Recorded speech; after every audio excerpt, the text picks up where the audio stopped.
आता काय होतंय, न लगे द्यावी न सुखाचा सोहळा, लागे मज ज्वाळा अग्नीची, या अग्नीच्या ज्वाळा धग लागावी धग.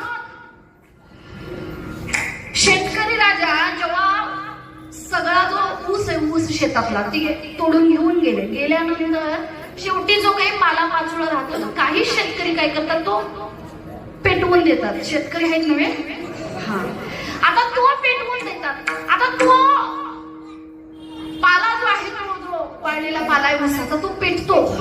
दुसऱ्या दिवशी जाऊन जरा बघायचं, पाला पेटतो आणि बांधावरती एखादं झाड असेल तर त्याचं काय होते, बिछार हिरवगार असते आदल्या दिवशी, दुसऱ्या दिवशी काय त्याचा रंग उडून जातो. का?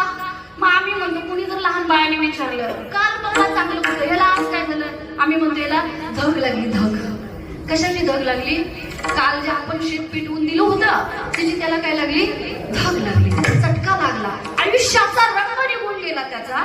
तसं मला होते म्हणतात तुकोबराया. आणि जेव्हा का मी देवाच्या जवळ जातो आणि ज्या भगवंताचं चरण पाहतो आणि हे एकदा चरण पाहिलं की असं वाटतं की मग दुःख जाय सर्व माझे, तुका म्हणे त्याचे देखलिया किंवा पाहिलिया पाय. काही ठिकाणी लेखली आहे, काही ठिकाणी पाहिली आहे. आपल्याला चिंतन महत्वाचं, शब्द चगडत बसायला आम्ही काय श्वान आहे.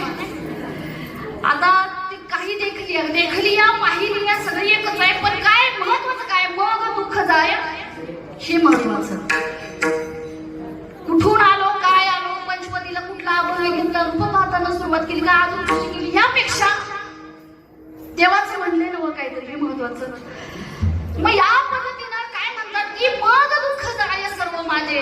असं होतंय, एकदा का विठोबाचे चरण पाहिले गेलं दुःख, किती बी जात असू दे आयुष्यात, सगळं दुःख काय झालं, निघून गेलं. असा हा थोडक्यात अभंग आहे, समजला.